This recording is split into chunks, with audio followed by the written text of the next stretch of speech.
Hey, good morning, everyone. Welcome to the Lookout. If you're just joining us, we do wildfire intelligence reports. We get a hold of the best publicly available intelligence we can from the National Fire Center and other sources, heat satellites, and we use that along with our own mapping, data layers that we've developed over time to do map-based storytelling and wildfire education. So thanks for joining us. Today we're going to talk about fires in Northwest California and also looking at a few fires in Oregon.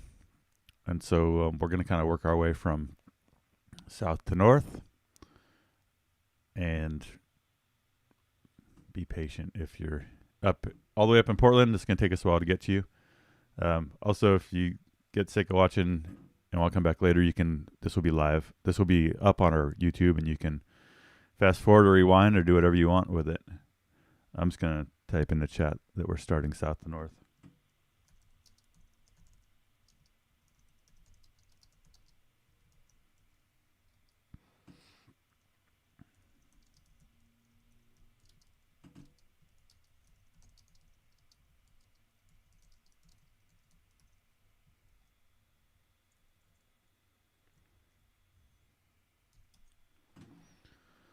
All right.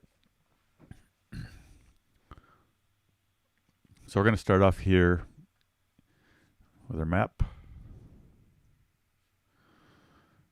So another thing we're going to talk about today is fire behavior modeling.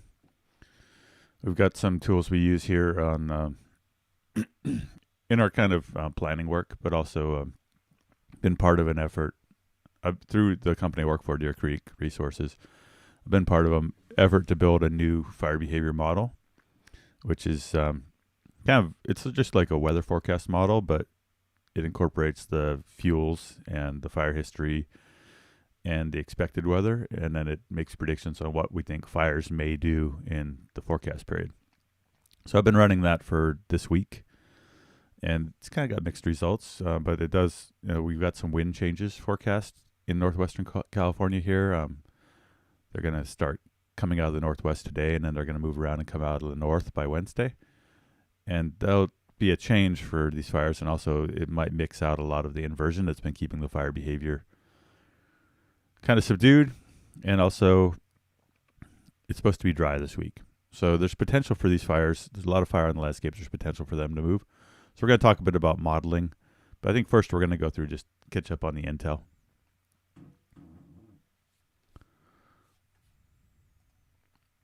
So starting out with our map here, we're going to start down, this is Redding, and this is Portland. And we're going to start off down here in around Hyampom, which is near Highway 36 on South Fork Mountain. We're going to look at the South Fork Complex. We're going to go up through Hoopa and look at the fires around Orleans and over by Oric. Then we're going to jump up and look at the Six Rivers Complex. Look at the Happy Camp Complex, the Elliot and Swillup, which are now the Swillup or Elliot, or they're together. They're together. We're going to look at the Smith River Complex, jump over, check out what's happening on the Head Fire, not much. Head up to the Tyee Ridge Complex, and also the Chilcoot, the Lookout Fire, and then we'll end up on the Camp Creek Fire up here by Portland. All right, let's do it.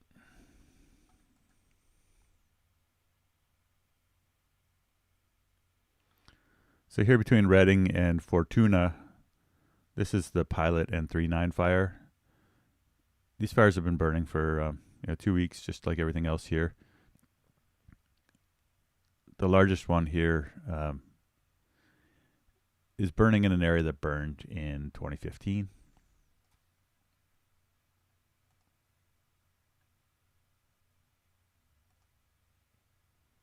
Blue is the fire that burned in 2015, and it's kind of just backing down here. The white lines on all the maps you're going to see today, the kind of transparent white fill, is yesterday's perimeter. So places here where you see just a little heat. Outside that, there's just a couple spots where this fire is still active. not a lot of people living out right in this area, and this fire hasn't done a whole lot of moving really in its 2-week history. Just kind of back down off the mountain.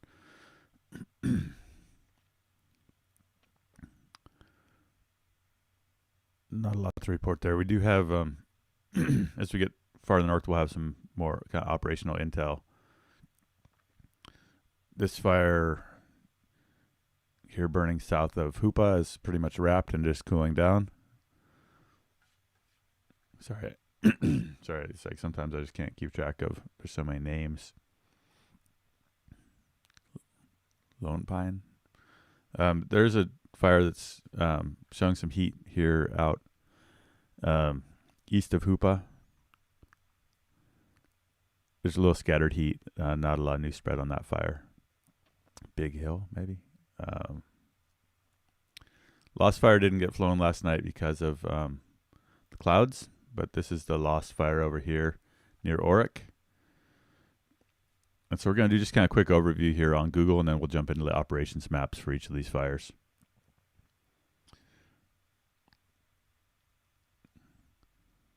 Here we got the Mosquito Fire and the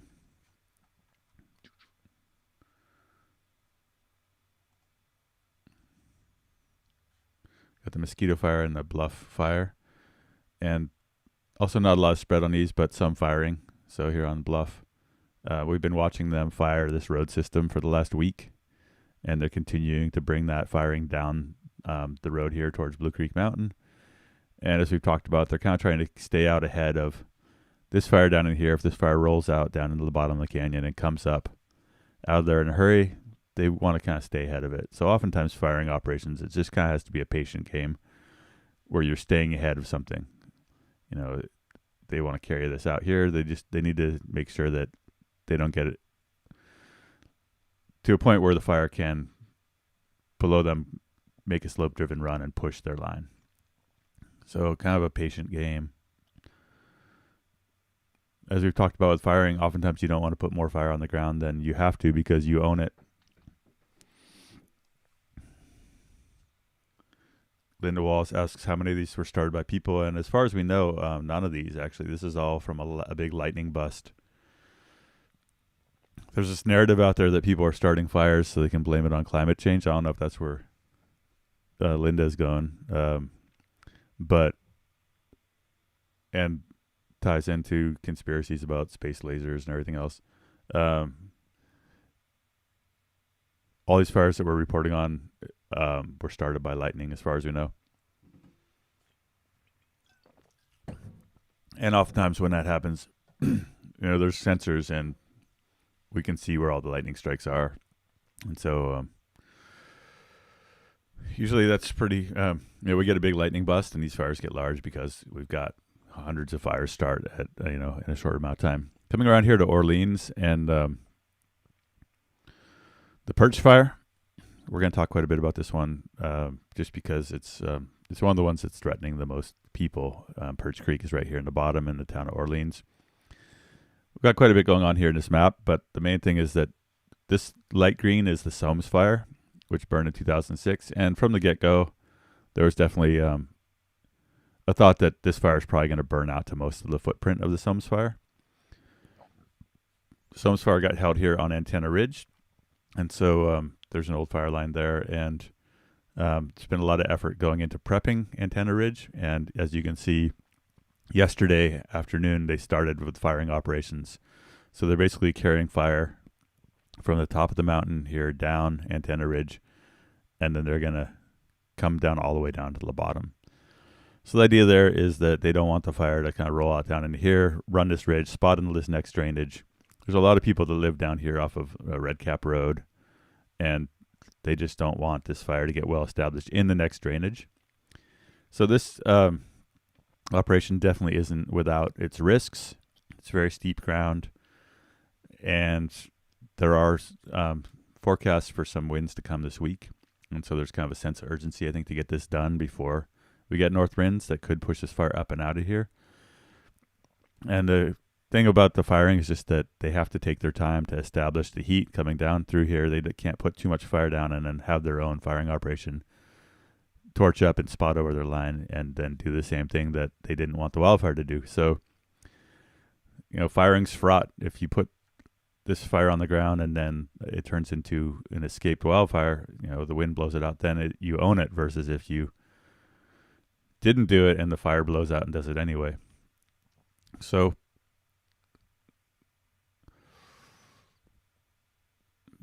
they've started, and we'll see how it goes. I think the plan is to get it down, tied in as soon as they can, and then start using drones to kind of slowly add depth to it. Having a bunch of people up on the mountain above an active fire is not anything that anyone wants. And so I think, with the drones, one thing that has changed is it's made it easier to do firing operations without having to have people up in that kind of dangerous position above the fire for too long. Linda was just curious about that, and so sorry, I wasn't trying to insinuate that you were a conspiracy theory, Linda, a conspiracy theorist. Okay. So, just to kind of catch up now on kind of the operational intel for these fires we've got, we're going to flick over to some maps, fire maps. And since we landed on this tab, this is just relative humidity for the area we're looking at. So right now, relative humidity in Orleans, 94% right on the river. Relative humidity in Gasky, 50%. Those are good recoveries. We see most of the map here, we've got like RH is up around 60%. That means that there was some good humidity overnight, and humidity recovery gives firefighters a chance to deal with the fire with subdued fire behavior. There's been some complaints over the years that the Forest Service has less night shift than they did 30 or 40 years ago. Nighttime is when we catch some of these big fires, and especially after we've had some moisture come through, like what happened last week. That good nighttime recovery, fire lays down, you can go direct, you can get fire line right up on the fire, versus in the afternoon when the humidities are low and the temperatures are high and the fire is too intense for people to engage directly. Temperatures this morning, 54 degrees around Orleans. So yeah, that combination of lower temp and higher RH, a lot of these fires barely move at night. So speaking of that, here's overnight infrared. And we can see that we've got a lot of active fire out here on the landscape, but you can also see that it kind of dies down overnight. So this is yesterday afternoon. This is about midnight. And then this is, right about now. So you can see a couple places where the fire, stayed active all night. But we see this kind of pattern where fire activity picks up in the last few hours of the afternoon, and then it kind of coasts into the evening, and then overnight, those humidities coming up, temperatures going down, fire behavior becomes more subdued. And it's all about weather. These firing operations are all about weather, the timing you have to get it done before the storm comes. So today's forecast discussion, it'll be dry today. A cold front will push through the region by this evening. Then an upper level low passes overhead Tuesday with cooler temperatures, slightly higher humidities, and breezy winds. After a dry, near normal day Wednesday, below normal temperatures and wider shower chances are expected late this week and into the weekend. So we're mostly worried about the winds and it's dry. So the winds aren't forecast to be extreme or even really that high. Ridges are supposed to get northeast winds today in the afternoon of 5 to 6 miles an hour, shifting to 5 to 10 in the afternoon. And that's we're worried about the gusts also. But this forecast doesn't have gusts on it. Tonight, west winds shifting to northwest after midnight.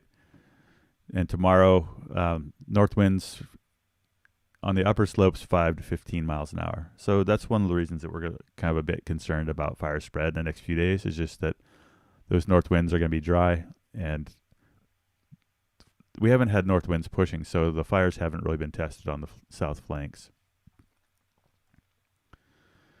I'm going to jump through some maps just to catch up with where we've been. So here's the fires we started with on South Fork Mountain. You got dozer line around most of that fire, the bigger one we were looking at, and you can see that there's some open line on the steep ground they can't really get to, and that's where we saw the spread. The pilot fire is completely wrapped with hand line and dozer line, and they're showing it as being probably like 80% contained. And there's also dozer line and hand line around the lower portions of this 3.9 fire, the one that we were looking at in infrared.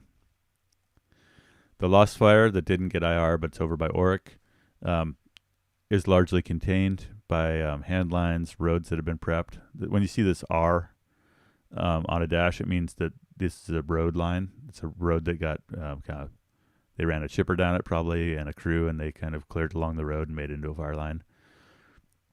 These X's are dozer lines. And this brown area is old growth forest. So this fire is it's wrapped on about 50%, and then they've got some open line in here where they haven't been able to get right up to it because of it's in a gully or something. The Pearch Fire that we've just been talking about the firing operations on, this is Antenna Ridge, and you can see the hand line that is being fired. There's a little bit of dozer line that's been pushed on a road down lower in the slope, and there's not much in the way of control on this fire anywhere else as you head north. And that's why we say we thought that this fire would burn out the footprint of the Soames Fire out here on the north, is just because the terrain is really not inviting to put crews in there and fight this fire directly. Fire has slopped over into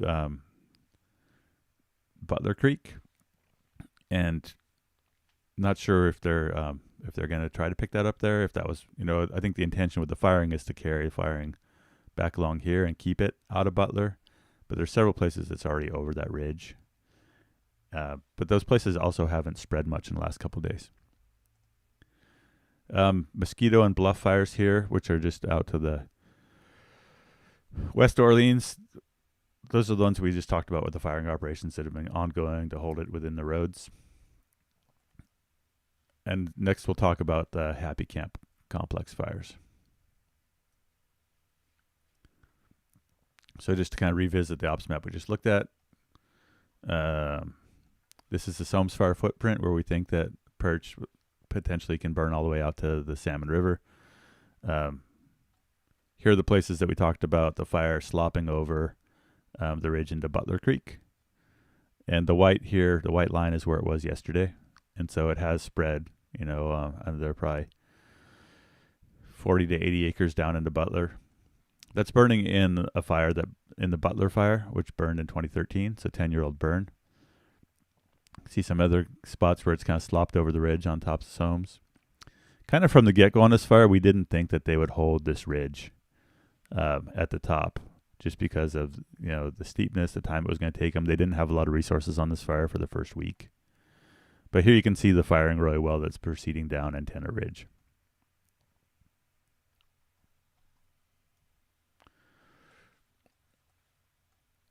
And here on Mosquito, and we already talked about these, just not a lot of new spread, some new firing. So we're going to come up the Klamath River here and look at the Elliot and Swillup fires. And it's kind of hard to talk about these two fires without talking about the wilderness fires that are burning up in here. Green is the wilderness areas. Siskiyou Wilderness on this side, Marble Mountains on the other. This blue 2 fire is kind of actively spreading in all directions. It's not being suppressed. It's in the wilderness, and it was a low priority with all the other starts. It is showing some spots where it made a slope-driven run up to the Go Road on the ridge here, and a couple spots up into, and this whole area green is the 2008 Mill Fire. So we were thinking for a long time here that the Elliot Fire was going to cross Dillon Creek and run up towards the Go Road.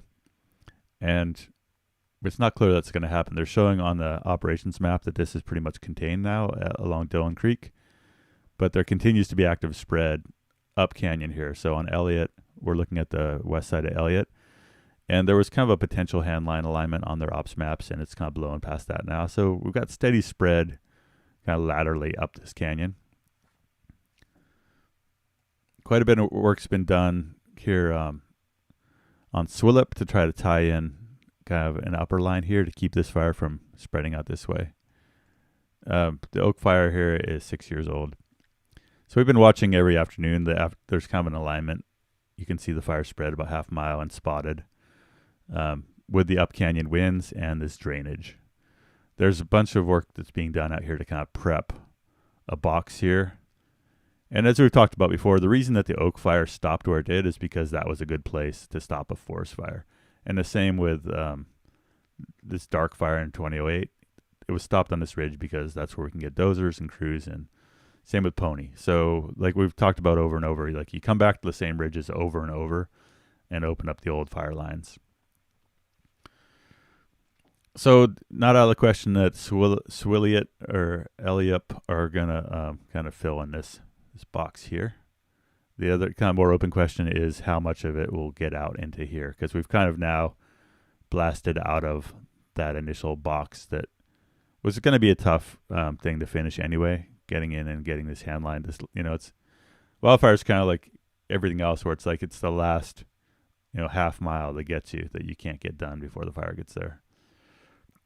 So continues to spread. U-fish here it's kind of marched its way along, spreading about the same amount every day, backing down. A lot of what carries fires in this country is rollout. So an old log or something burns, it rolls, some burning chunks roll down the mountain, they start fire that runs back up into itself. We get a lot of beneficial fire effects from backing fire. So there's a firing operation that's gotten started here to try to keep this fire boxed in along this ridge. Looks like. But then it's a little confusing because then up here the firing is on the other side of the road. So I'm not really too appraised on what's happening, but this to me looks like fire being put on the ground when you see these long kind of linear growth. So if that's happening, I'm not sure exactly what is going on. Sometimes we bring fire down the mountain to get the fire effects we want, but I'd need to I'll try to get informed on what's happening here and report on that tomorrow. A little bit of firing happening over here on the Malone fire as well, to tie it into McCash. And as we've talked about before with U-fish and Malone, this whole side of them is already contained basically by a 2-year-old burn. And so there's work going in right now, building a big dozer line along, opening up the old McCash dozer line. And we've asked the question of like, why bother do that? Because this fire is really not going to cause any damage in McCash or spread very far. So,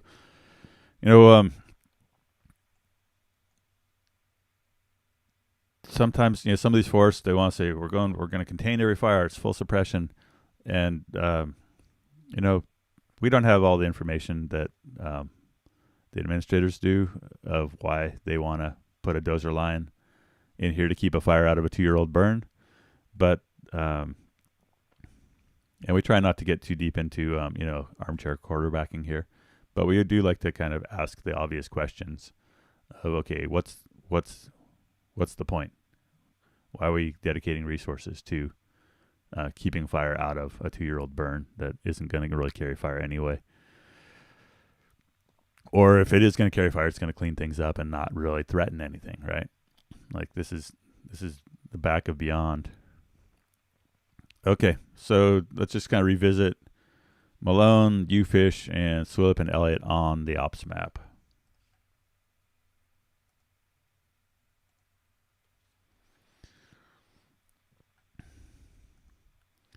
All right, so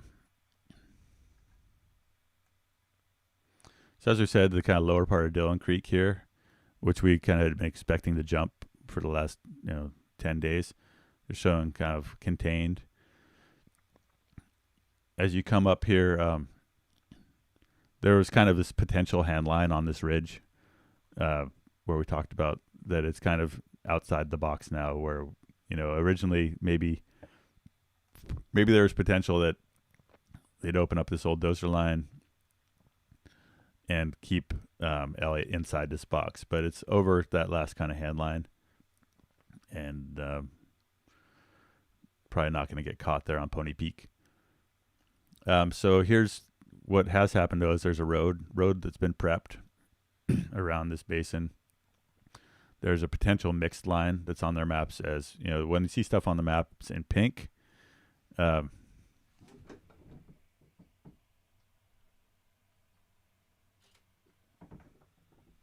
you see stuff on the maps in pink, it means that it's potential.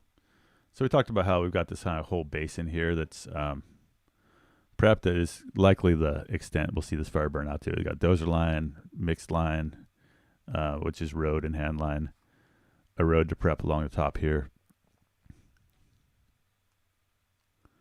Coming over to kind of the north end of Swillup, we've been watching, they've fired off hand line, roads, and a dozer line, and that's all kind of tied in now. And it's also showing it contained along this road here.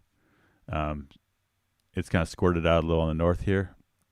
And then there's kind of a mixed line of prepped road and hand line. So quite a bit of work's been happening on this north end of Swillup. U-fish here. We can see there's no direct line on U-fish, but you can see this big box that's been prepped coming down Tyee Ridge. And on the Malone fire here, you can see dozer line prepped, road line, hand line. And then this is the kind of dozer line I was just talking about of like, why bother? This is the dozer line from McCash. And then this is all burned out here in McCash. All right, I think that's that map. So we're going to jump up now to Smith River Complex. I'm just going to check some comments real quick.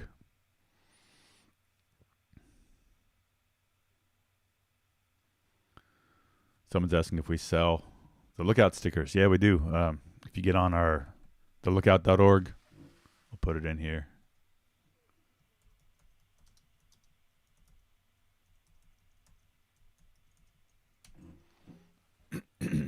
Yep, get on the lookout.org. You can get stickers, hats, t-shirts, coffee mugs, all kinds of stuff.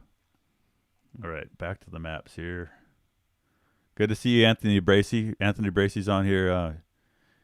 Big Lookout fan. Anthony's, we met through work he's doing to train formerly incarcerated firefighters to work in fire and forestry. They got a great program. Appreciating all the love, Anthony. Glad you're on here.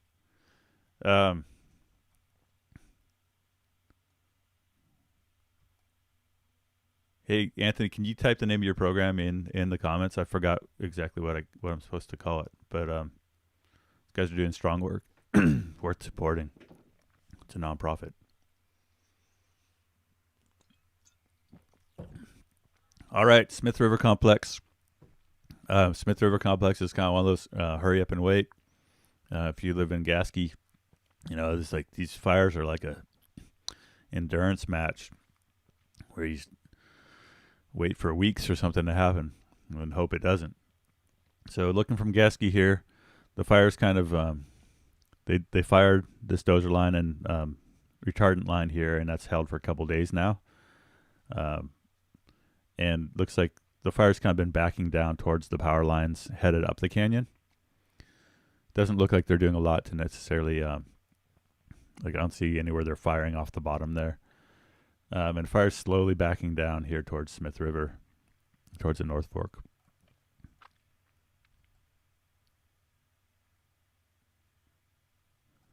The Corral Fire and Diamond Fire aren't showing really any spread at all. So the white on here is yesterday's perimeter, and then the red is today's. And so where you see like where you don't see white line on the edge, it means that there was no spread. And here it looks like there's improved mapping. You know, sometimes the mapping isn't great from the infrared because of clouds and everything. So anyway, yeah, these two fires are pretty much cold. Yellow is scattered heat, so usually we call that kind of cooling off. So there's heat in the interior here. This whole kind of biscuit fire edge of the fire is pretty much cold. And then we've got some heat down in here as you get closer to Gasky. Like we said before, this biscuit fire area is just burned hot 20 years ago, and there's a lot of grass and brush, and a lot of that fuel type really responds well to humidity. And so the higher humidity we've had and the rain, a lot of this just got kind of knocked out by the rain and hasn't rekindled. So we're just going to move north from Gasky. Right now we've got kind of north up. And we're going to look at where the fires burned into Oregon. So that's kind of our most active spread. And we had some kind of slope-driven runs here where the fire kind of blasted up out up the drainage. Spread maybe a mile. And just kind of for the big picture, O'Brien is here. And that's kind of like there's a lot of people living out here around O'Brien. So we're going to swing around and kind of look at this from the O'Brien view.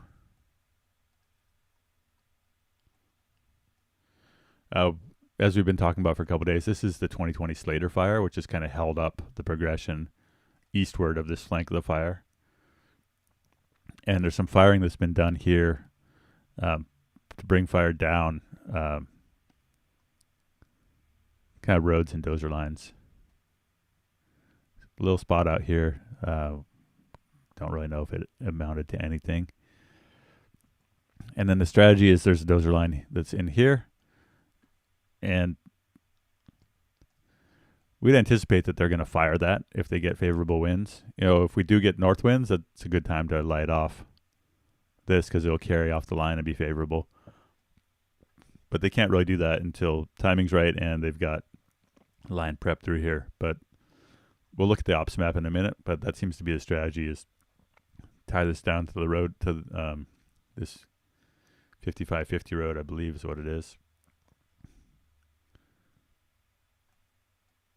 Lone Mountain Road, and then bring it up this dozer line.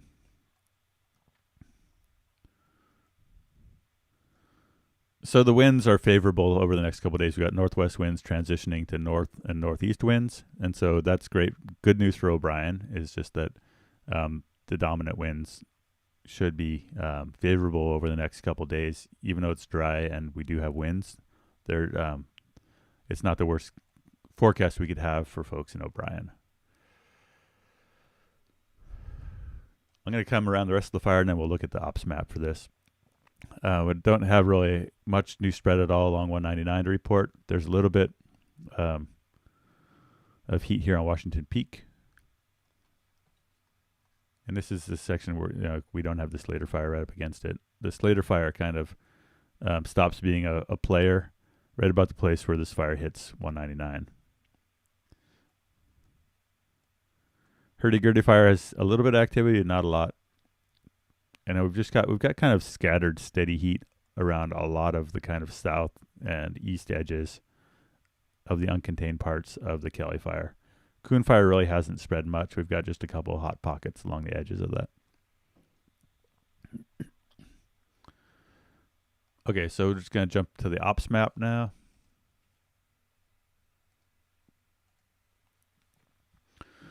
So here's O'Brien. Here's the firing we're talking about coming down to that Lone Mountain Road. And so since the map was made, they fired down to the bottom here, it looks like. And then this is the dozer line we were pointing out. And so we don't really know what, if they're going to, this is the edge that we're looking at of the road that heads up the edge of the Biscuit Fire. It's not showing anything on the maps as far as that being their plan. So, don't really know what the strategy is there. But they've got dozer line kind of from that ridge that goes up that we were looking at from the Lone Mountain Road down back over to O'Brien. A lot of dozer lines been put in there. So we'll see if we can find out what's going on, what the strategy is on that part there. But as we've been saying, the Biscuit Fire hasn't been burning very well, generally, including on the Flat Fire, which happened earlier this year. Not much new that we see on this ops map for the Gasky area that we don't see kind of just on the imagery.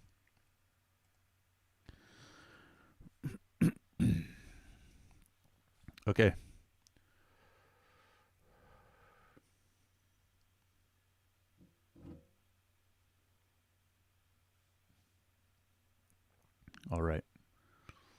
you got kind of more specific fires. Someone asked about Rock Creek the other day, and their cabin on Rock Creek. I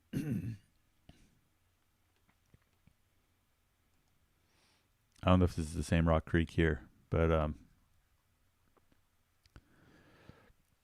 not a lot going on here.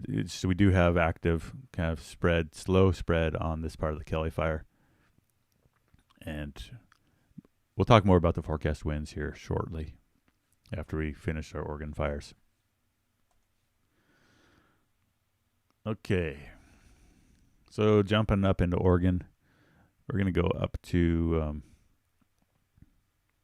Roseburg. Got Roseburg at the bottom here, Sutherland at the top, and over here we've got the Tyee Ridge Complex. This fire, the infrared mapping, it's just showing a perimeter. It's not showing where the intense heat is, so we're just going to look at the satellite heat detections.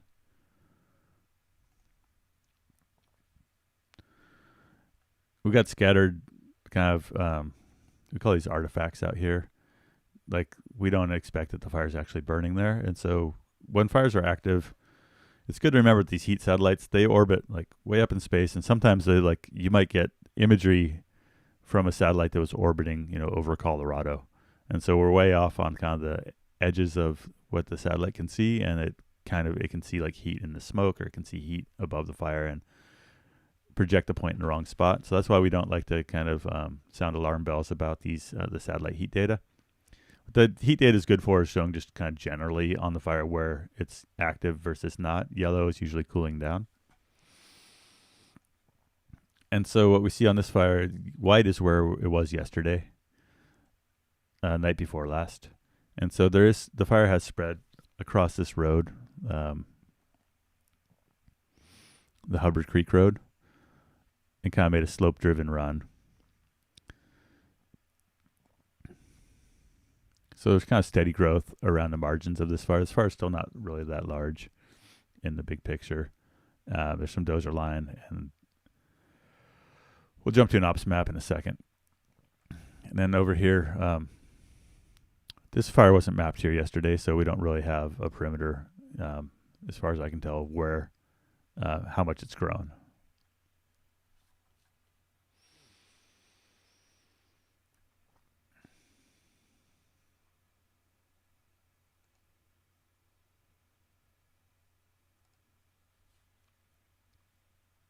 So this is the Rattlesnake Ridge and Cougar Creek fires, and these are the Lighthouse Road fires up here.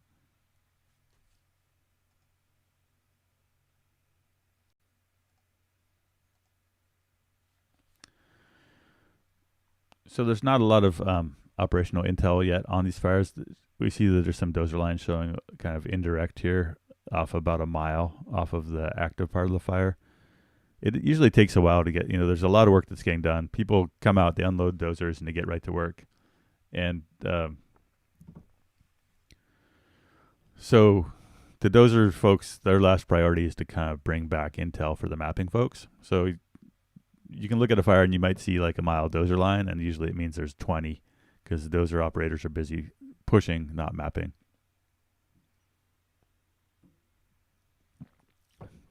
And then pretty quickly in ground where there's good dozer access, they've pushed everything that's pushable, especially on a fire that's not that large. And then days later, field observer goes out there or something, and then we find all this dozer line that's been there for, a week. Okay, so sorry we don't have more intel here on these fires. Like I said, early on in the incidents, operational intel is kind of hard to get, and so we're kind of stuck with just our heat maps.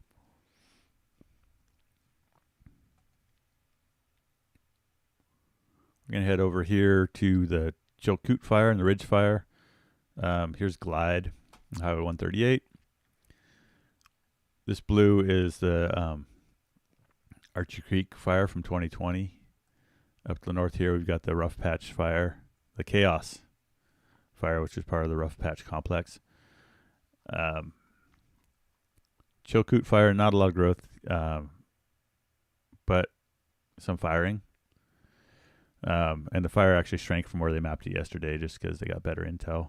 I'm thinking, unless that's, let's see, give me a second here.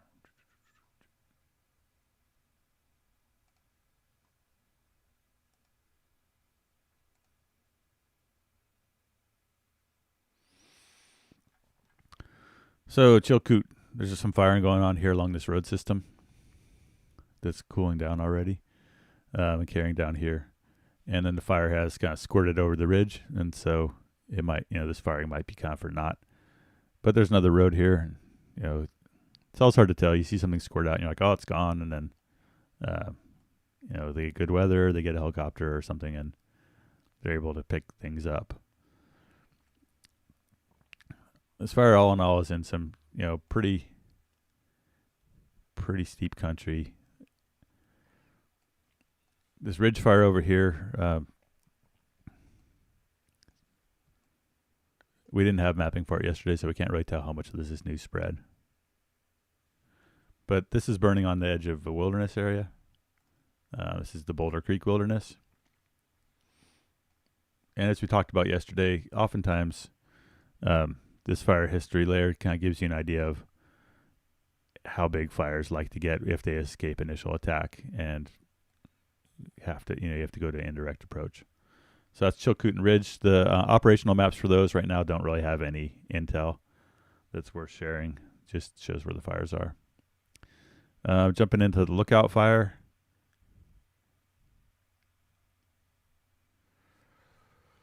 Look out.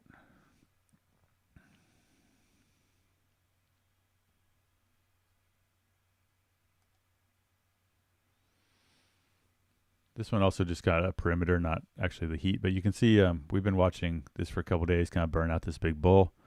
It's going to kind of continue to spread, but also we see that there's no new spread kind of in the critical areas near MacKenzie Bridge. But the Horse Creek fire here did spread quite a bit in the last 36 hours.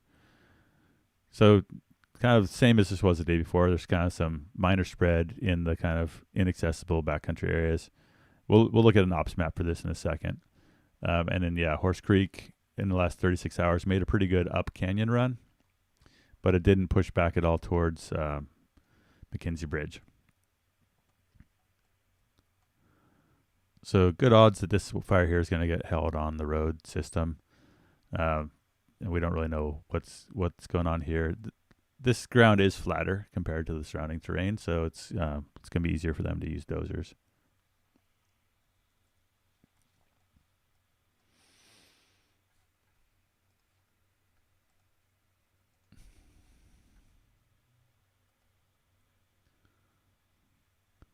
This is just a little more detailed map of the Rattlesnake Ridge. And then here's a map for Lookout Fire.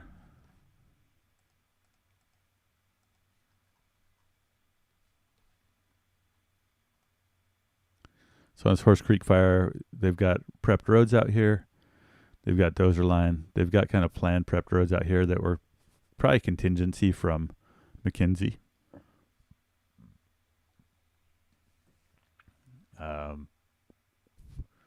And then to give you an idea of kind of where the box might be on MacKenzie is they've pretty much got dozer line and hand line down to the river. They've got some dozer line out here that's not going to really do anything because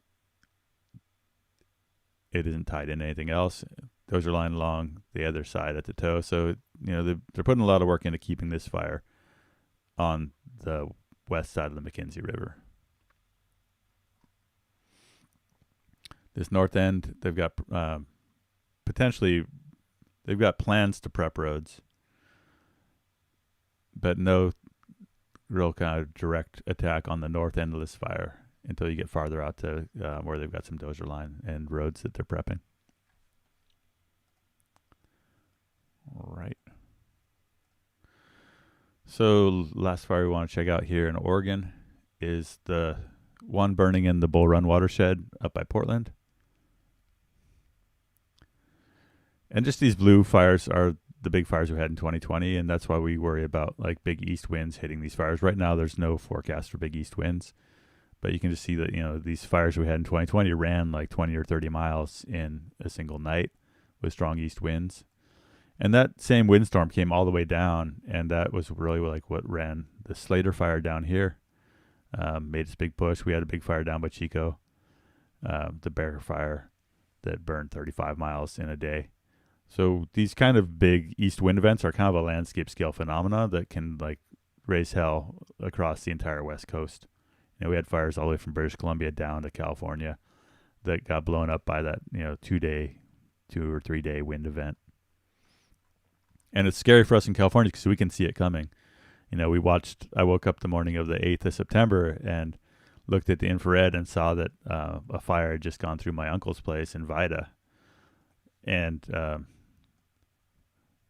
we knew we had a lot of fire on the ground here, and we just knew that we could look at satellite imagery and see dust storms blowing across eastern Oregon. So it's pretty spooky, 12 hours later for us to get our huge fire. Okay, so Bull Run Watershed here. We're talking about Portland's water source. So out here, this is Portland. We're looking east up the Columbia River to Mount Hood. Here's Mount Hood.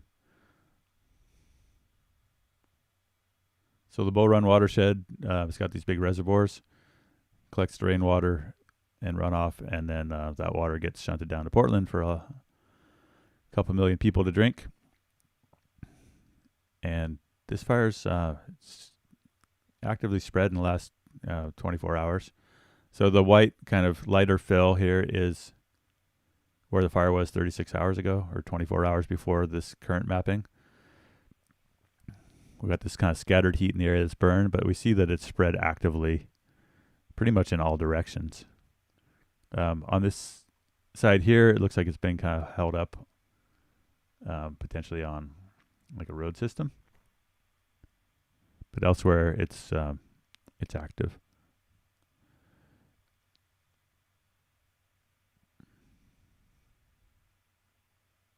With some spots, out ahead, a quarter mile max, more like a couple 100 yards. So we're going to jump to the ops map on this and just see if there's anything that gives us an idea of kind of the operational plan.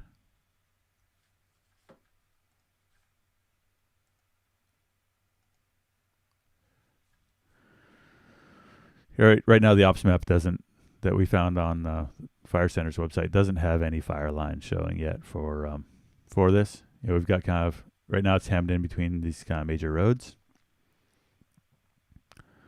It is in kind of a location where you could get kind of funneling from the up canyon winds.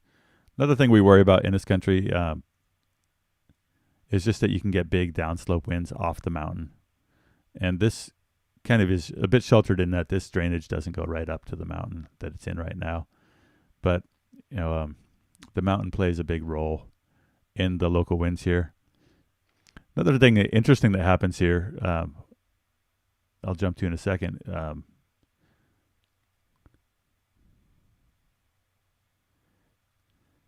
is the influence of the gorge. And this is a little tucked in, but I just want to talk about the gorge real quick. People know that Hood River is kind of world-class kiteboarding and windsurfing. And that's because you've got the entire kind of Columbia River Basin. Yeah, we're looking out from over Walla Walla. And so you got this whole east side. And all the wind on the east side of the Cascades kind of has to pinch down and blast through the gorge here, which is like this little notch between the mountains. And so when you've got a kind of pressure differential with high pressure in the interior of the continent over Idaho and eastern Washington and low pressure off the coast, all that wind has to move. And so we get these awesome sustained winds coming through Hood River. And so that can blow things like the Eagle Creek fire, which, ran incredible distance in a short amount of time. I was on a fire here above Hood River, Dollar Lake fire in 2011. And one thing that was happening there that is really interesting is that you've got this kind of elevational gradient at the top of the fire is like 5,500 feet, and at the bottom of the fire is like just below around 4,000 feet. And so what was happening that when this fire blew up was there was kind of a layer of the atmosphere that was unstable that was sandwiched between two stable layers of the atmosphere. So below like 4,000 feet, the atmosphere was stable. And above that, it was stable. But there was kind of, I don't know the term, but there's kind of this thermal belt of unstable air. And so the winds that were wanting to squeeze from the interior out to the coast could only really bubble through this like 1,500 foot layer of unstable air in the atmosphere. And down below was kind of like the air was stable and the winds couldn't really surface. And above that, it was also pretty stable. So this fire kind of got blasted around the mountain just on this kind of elevation contour. And you can kind of see that on this other fire too, is that, you know, so you get these kind of strange things that happen here with the kind of landscape scale atmosphere and just the fact that you're right at this pinch point on the landscape between an entire kind of interior giant basin. So where this fire is burning right now is a bit sheltered from all that, but this is a really dynamic part of the whole West Coast landscape, is just having this big notch through the mountain range. And it's kind of not out of the question that you can get big, large scale winds that kind of spill over out of the gorge and down and affect this. And so I'm not really an expert on the local microclimates of this watershed. And there is a reason that this watershed hasn't burned for 100 years beyond suppression. But we just look at the landscape and we see that there's this potential and that this thing is kind of like right over the hill from, you know, one of the most dynamic windy places on the West Coast. So it's still got a lot of potential. It's definitely a priority for, for suppression, and it'll get a lot of resources because of the potential impacts on this kind of infrastructure of national importance, that being Portland's water supply. So we'll keep watching it. If there's anyone that has kind of experience in the kind of microclimates of this area and you want to get a hold of us and talk, we'd love to kind of learn more about what kind of winds this area does see.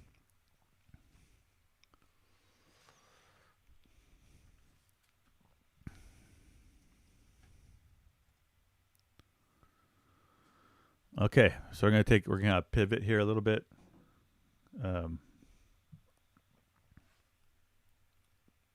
Good morning, everyone.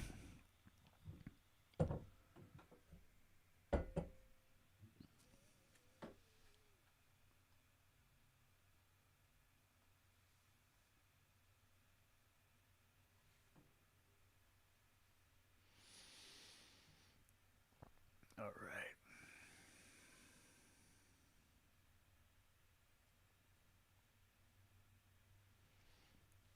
Okay.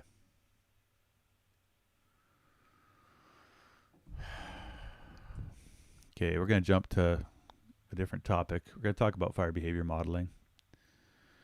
So fire modeling it's kind of like weather modeling. We build these numeric models to try to understand what a fire is going to do. And a lot of this stuff has been built over the years by the Forest Service to kind of help them figure out how to spend money on fuels. So understanding potential fire behavior is kind of important if you're trying to understand where best to spend money on reducing fuels. And so a lot of my work over the last 25 years has been kind of using these tools to help communities and counties figure out, like, okay, we got, $5 million to spend on cutting brush. Where are the places that we can do that'll kind of have the greatest bang for the buck? Where will we protect the greatest number of homes with the smallest amount of investment? Where are there critical access routes that it'd be good to cut along so people don't burn to death in their cars? So I want to talk about a model I've been helping evaluate.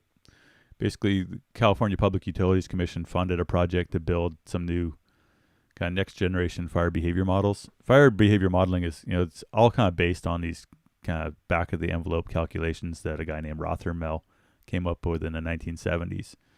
And over time, we've kind of gotten better at using those in computers to kind of look at an entire landscape, but it's still this really basic formula based on math that was invented in the 70s, and we're really not that good at modeling fire behavior.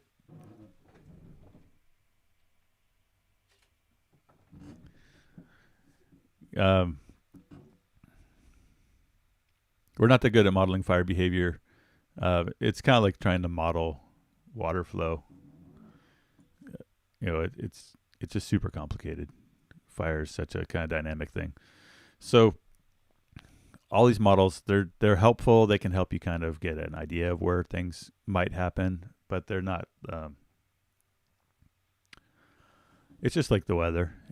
Weather forecasters are wrong half the time, and so. But I want to share this model. This is called Pyrogens, and the Pyrogens model.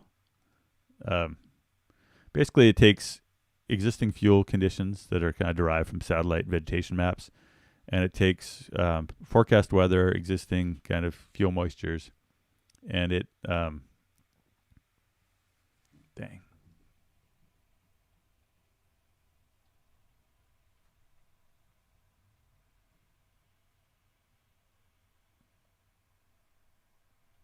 Sorry, trying to fix my camera here.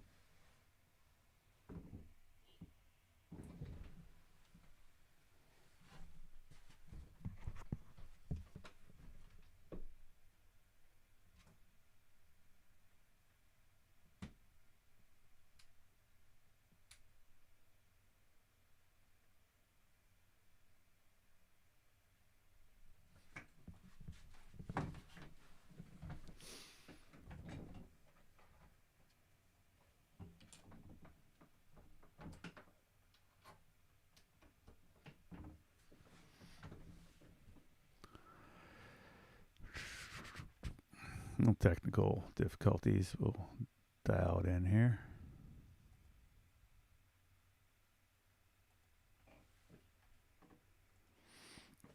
All right. Sorry about that.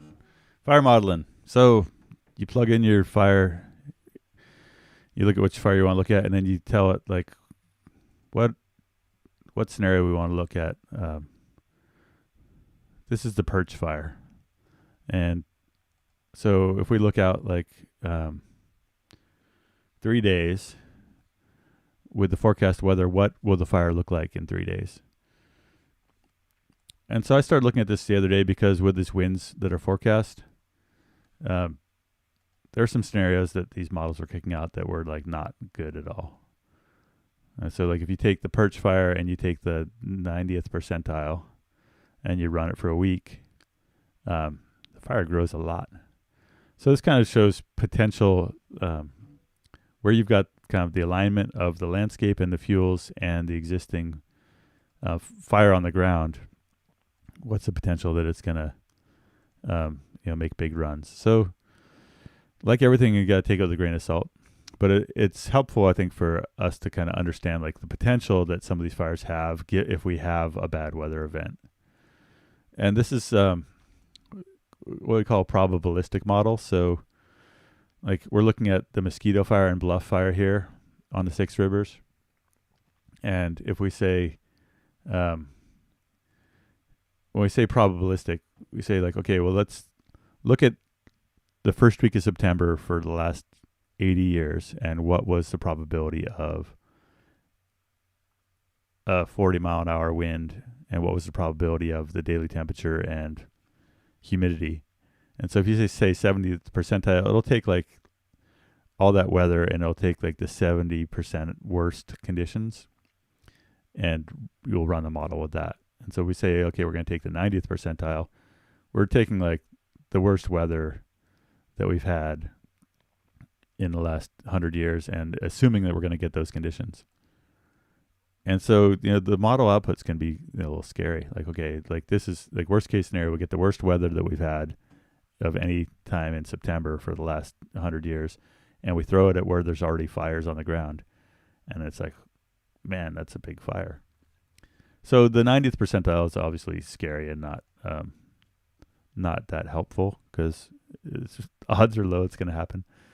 50th percentile, you still see that these fires, maybe they run like 4 miles, 3 miles to the east. So what it's helpful for is just kind of helping you take the large scale weather models that folks are using to give you your weather forecast, and then apply it. And so in this case, these fires have a lot of potential for big growth because they're in an area that hasn't had big fires for the last 100 years. And so you've got contiguous heavy fuels. So it's useful because you can say like, okay, well, show me the weather, 2 days out, 3 days out, 4 days out, 5 days out. But what it's saying is just basically, it's not over yet. If you live in Orleans or Somesbar, having these fires out to the west, we tend to be more worried about east winds because that's what really hosed, Happy Camp with the Slater, etc. But people in Orleans already know, that there is potential and a lot of fuel between them and these fires. So definitely aren't intending to scare people with these forecasts. It's just kind of a good tool to look at probabilities and to look at kind of potential. The nice thing about this model is that it's free to use by anyone. And so I'll put a link here. It's pyrocast.org. So my role in this project has been just to kind of do what I'm doing right now, is to keep an eye on them during big events and run them and then see what actually happens. And so I've done that on the Dixie Fire, and I've done that on the Mosquito Fire, the Bear Fire. And they're not useless, that's for sure. They've really helped call some of the big runs that we've seen on these fires. On Dixie, they kind of underestimated the fire and said that it would take 4 days to do something that it did in 2. They're not really good when there's inversions, which is what really controls a lot of the fire in this canyon country. So they're better if there's a wind event. So this week we're expecting, next couple of days, that the inversions are going to lift out with this kind of disturbance that's moving through today and tomorrow into Wednesday. And we'll have kind of unobstructed, the inversion's not going to be as much a factor. So what this shows is that Malone has potential to blow out to the east. We could see some growth kind of backing into the winds on the west side of Elliot. I think it would be kind of ironic if, after all this worry about Elliot blowing up and burning all the way to the Go Road, if the Blue 2 fire actually burns the same area but comes from the west. So this is 70th percentile over the next 3 days for the Blue 2 fire. So the interesting thing too about this is that if you run this model tomorrow and the forecast is backed off, you're going to get a different result. So none of the stuff is set in stone. It's just like forecasting the weather. We're not that great at it. And so when you try to forecast fire on top of weather, there's lots of potential to get it wrong. So I encourage you just to kind of check it out and don't be scared, but be informed. Smith River Complex. If we run the model here with a 70th percentile out a few days, you can see that there's potential here that is blowing it away from Gasky. And it's also blowing it away from O'Brien out here.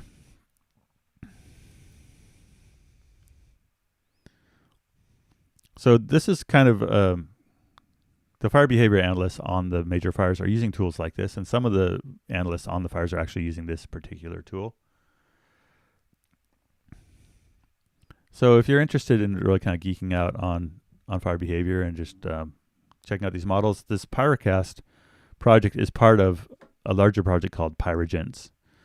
And Pyrogence is sponsored by the California Public Utility Commission, and they're building a few different there's a lot of different research that's going on as part of this. So we've got the Pyrocast model, and Pyrocast is what you just saw, but we've also got some work that's being done to try to map better fuel conditions in areas where we've had a lot of beetle kill. There's work going on with extreme weather, trying to understand what does it take for extreme east winds to surface in certain areas, and how can we get better at predicting them. And there's also kind of a climate change element where they're looking at like what's going to happen with our fire regimes in California with climate change. So if you do want to dig kind of deeper into this, there's some specific stuff where they like use Doppler sensors to try to map winds aloft in areas. Like the Camp Fire was driven by big, strong east winds, and so we wonder like, well, where else in the Sierra do you have the geography and the history to set up? Is it Nevada City? Is it Placerville? Is it Pollock Pines? And so there's some work being done to use like Doppler to better understand the air profile and how these winds surface. Anyway, a whole lot of kind of cool research going on with Pyrecast and PyRegents. And it's been interesting just to be kind of, I've had a pretty limited role, just kind of coming and talking to them about how their models are doing. But they're cool tools, and I think they can help you be informed as to like the landscape scale threat or the potential that existing fire is going to blow up and come to where you live. All right.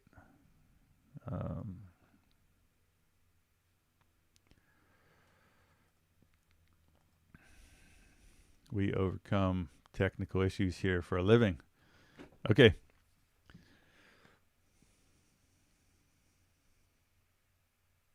Thanks for all the comments. Don't have time to really address them all. About an hour in here, so I'm going to duck out. But we appreciate your support, and like our channel and share it with your friends, and we'll keep doing this as we can. Thanks a lot.